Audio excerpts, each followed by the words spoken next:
ಬೆಂಗಳೂರಿನ ಪಾಸ್ಪೋರ್ಟ್ ಕಚೇರಿಗೆ ಬಾಂಬ್ ಬೆದರಿಕೆ ಬಂದಿತ್ತು. ಲಾಲ್ಬಾಗ್ ರಸ್ತೆಯಲ್ಲಿರುವಂತಹ ಪಾಸ್ಪೋರ್ಟ್ ಕಚೇರಿ, ಇಮೇಲ್ ಮೂಲಕ ಪಾಸ್ಪೋರ್ಟ್ ಕಚೇರಿಗೆ ಬಾಂಬ್ ಬೆದರಿಕೆ. ಲಾಲ್ಬಾಗ್ ರಸ್ತೆಯಲ್ಲಿರುವಂತಹ ಪಾಸ್ಪೋರ್ಟ್ ಕಚೇರಿ ಇದೆಯಲ್ಲ, ಅಲ್ಲಿಗೆ ಬಾಂಬ್ ಬೆದರಿಕೆ ಬಂದಿತ್ತು. ಇಮೇಲ್ ನೋಡಿ ಪೊಲೀಸರಿಗೆ ಮಾಹಿತಿಯನ್ನು ಕೊಟ್ಟಿದ್ರು ಸಿಬ್ಬಂದಿ. SR ನಗರ ಮತ್ತು ವಿಲ್ಸನ್ ಗಾರ್ಡನ್ ಪೊಲೀಸರಿಂದ ಪರಿಶೀಲನೆ ಮಾಡಲಾಯಿತು. ಪಾಸ್ಪೋರ್ಟ್ ಕಚೇರಿಯಲ್ಲಿ ಬಾಂಬ್ ಸ್ಕ್ವಾಡ್ನಿಂದ ಪರಿಶೀಲನೆ ಮಾಡಲಾಗ್ತಾ ಇದೆ. ಮೊದಲೇ ಸಿಕ್ಕಾಪಟ್ಟೆ ಜನ ಇರ್ತಾರೆ ಅಲ್ಲಿ, ಪಾಸ್ಪೋರ್ಟ್ ಅನ್ನು ಮಾಡಿಸ್ಲಿಕ್ಕೆ ಹೋಗಿರ್ತಾರೆ. ಇಂತಹ ಸಂದರ್ಭದಲ್ಲಿ ಬಾಂಬ್ ಬೆದರಿಕೆ ಮೇಲ್ ಬಂದಿದೆ.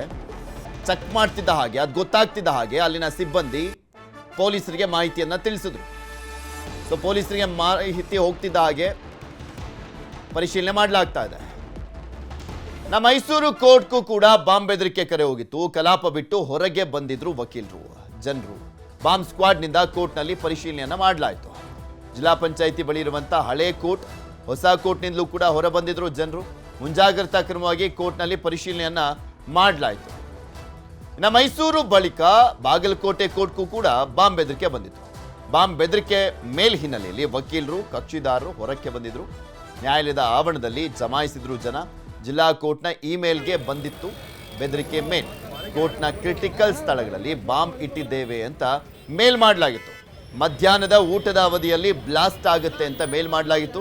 ಬೆದರಿಕೆ ಇಮೇಲ್ ಬೆನ್ನಲ್ಲೇ ಪೊಲೀಸ್ ಇಲಾಖೆ ಪರಿಶೀಲನೆ ಮಾಡಿದ ಬಾಂಬ್ ಸ್ಕ್ವಾಡ್ನಿಂದ ಕೂಡ ಕೋರ್ಟ್ನಲ್ಲಿ ತಪಾಸಣೆ ಮಾಡಲಾಯಿತು. ಬಾಗಲಕೋಟೆಯ ನವನಗರದಲ್ಲಿರುವಂತಹ ಜಿಲ್ಲಾ ನ್ಯಾಯಾಲಯ. ಇದೇ ರೀತಿಯಾಗಿ ಮೊನ್ನೆ ಸುಮಾರು ಒಂದೇ ದಿನ 7 ಕಡೆ ಕೆಲವೊಂದು ಜಿಲ್ಲಾಧಿಕಾರಿಗಳ ಕಚೇರಿಗೆ, ತಹಶೀಲ್ದಾರ್ಗಳ ಕಚೇರಿಗೆ, ಉತ್ತರ ಕನ್ನಡ ಸೇರಿದಂತೆ ಕೆಲವೊಂದು ಕಡೆ ಮೇಲ್ ಹೋಗಿತ್ತು. ಅವಾಗಲೂ ಕೂಡ ಪರಿಶೀಲನೆ ಮಾಡಲಾಗಿತ್ತು. ಬಳ್ಳಾರಿಯಲ್ಲಿ ಬ್ಯಾನರ್ ಗಲಾಟೆ ಪ್ರಕರಣಕ್ಕೆ ಸಂಬಂಧಪಟ್ಟಂತೆ ಗಲಭೆಯ ಮತ್ತಷ್ಟು ವಿಡಿಯೋಗಳು ರಿಲೀಸ್ ಆಗ್ತಾ ಇದ್ದಾವೆ. ಗಲಾಟೆಯಲ್ಲಿ ಮಹಿಳೆಯರ ಅಟ್ಟಹಾಸ ಕೂಡ ಇದೆ. ಅಲ್ಲಿ ತೊಡೆ ತಟ್ಟಿದ್ದು ಬರೀ ಗಂಡಸರು ಮಾತ್ರ ಅಲ್ಲ. ಬಂದೂಕಾಗ್ಲಿ, ದೊಣ್ಣೆ ಆಗಲಿ, ಖಾರದ ಪುಡಿ ಎಲ್ಲ ನೋಡ್ತಾ ಇದ್ವಲ್ಲ, ಪೆಟ್ರೋಲ್ ಬಾಂಬ್ ಆಗಲಿ, ಇದೆಲ್ಲವೂ ಬರೀ ಗಂಡಸರಲ್ಲ, ಪುರುಷರು ಮಾತ್ರ ಅಲ್ಲ, ಮಹಿಳೆಯರು ಕೂಡ ಇದ್ರು ಅಲ್ಲಿ. ರೆಡ್ಡಿ ಮನೆ ಮುಂದೆ ತೊಡೆ ತಟ್ಟಿರುವಂಥದ್ದು ಮಹಿಳೆ. ಶಾಸಕ ಭರತ್ ರೆಡ್ಡಿ ಗುಂಪಿಗೆ ತೊಡೆ ತಟ್ಟಿ ಸವಾಲನ್ನ ಹಾಕಿದ್ದಾರೆ. ಗಲಾಟೆ ವೇಳೆ ಖಾರದ ಪುಡಿಯನ್ನ ಕೂಡ ಎರಚಿರುವಂಥದ್ದು ಮಹಿಳೆ.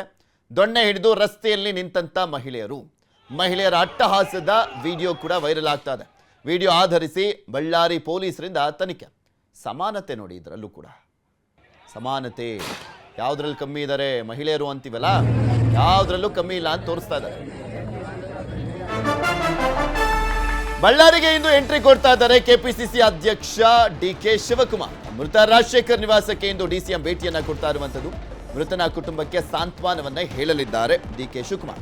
ಪಕ್ಷದ ಅಧ್ಯಕ್ಷ ಬೇರೆ ಆಗಿರುವಂತಹ ಹಿನ್ನೆಲೆಯಲ್ಲಿ, ಪಕ್ಷದ ಕಾರ್ಯಕರ್ತ ಸಾವನ್ನಪ್ಪಿರುವಂತಹ ಸಂದರ್ಭದಲ್ಲಿ ಪಕ್ಷದ ಪರವಾಗಿ ಧೈರ್ಯವನ್ನ ತುಂಬಲಿದ್ದಾರೆ. ನಮ್ಮ ಪಕ್ಷ ನಿಮ್ ಜೊತೆ ಇರುತ್ತೆ ಅಂತ 25 ಲಕ್ಷ ಕೊಟ್ಟರು ಜಮೀರ್ ಅಹಮದ್ ಖಾನ್, ಬಳ್ಳಾರಿ ಜಿಲ್ಲಾ ಉಸ್ತುವಾರಿ ಸಚಿವರು. 25 ಲಕ್ಷ ಕೊಟ್ಟರು. ಬಳ್ಳಾರಿಗೆ ಹೋಗಿ ಪರಿಸ್ಥಿತಿ ಅವಲೋಕನ ಮಾಡ್ತೀವಿ, ನಮಗೆ ರಾಜ್ಯದಲ್ಲಿ ಶಾಂತಿ ಸುವ್ಯವಸ್ಥೆ ನೆಲೆಸಬೇಕು, ಬಳ್ಳಾರಿಯಲ್ಲಿ ಶಾಂತಿ ಇರಬೇಕು ಅಂತ ಹೇಳಿದ್ದಾರೆ DCM DK ಶಿವಕುಮಾರ್. ಬಳ್ಳಾರಿಗೆ ಈಗ ನಾನು ಹೋಗ್ತಾ ಇದ್ದೀನಿ, ಹೋಗಿ ಅಲ್ಲೇನು ನೋಡ್ಬಿಟ್ಟು ನಾನು ಪರಿಸ್ಥಿತಿ ಬರ್ತೀನಿ. ನಮಗೆ ರಾಜ್ಯದಲ್ಲಿ ಶಾಂತಿ ಇರಬೇಕು, ಬಳ್ಳಾರಿಯಲ್ಲೂ ಶಾಂತಿ ಇರಬೇಕು, ಎಲ್ಲ ಕಡೆ ಶಾಂತಿ ಇರಬೇಕು. BJPಯವರು ಪಾಪ ಅವ್ರಿಗೆ ರೆಸ್ಟ್ಲೆಸ್ ಆಗ್ತಾ ಇದ್ದಾರೆ, ಅದಕ್ಕೆ ಎಲ್ಲ ಕಡೆನೂ ಇಂಥ ರೀತಿ ಪ್ರಯತ್ನಗಳನ್ನ ನಡೆಸ್ತಾ ಇದ್ದಾರೆ. ಬಳ್ಳಾರಿ ಫೈರಿಂಗ್ ಪ್ರಕರಣ ತನಿಖೆ ಚುರುಕಾಗಿದೆ. ಗಲಭೆ ಸ್ಥಳದಲ್ಲಿ ಪೊಲೀಸರಿಂದ ಮಹಜರು. ರೆಡ್ಡಿ ಜೊತೆ ಮಹಜರನ್ನ ಮಾಡ್ತಾ ಇದ್ದಾರೆ ಖಾಕಿ. ನಿಮಗೆ ತೋರಿಸ್ತಾ ಇಲ್ಲ ನೋಡಿ, ಜನಾರ್ದನ್ ರೆಡ್ಡಿ ಅವರಿದ್ದಾರೆ.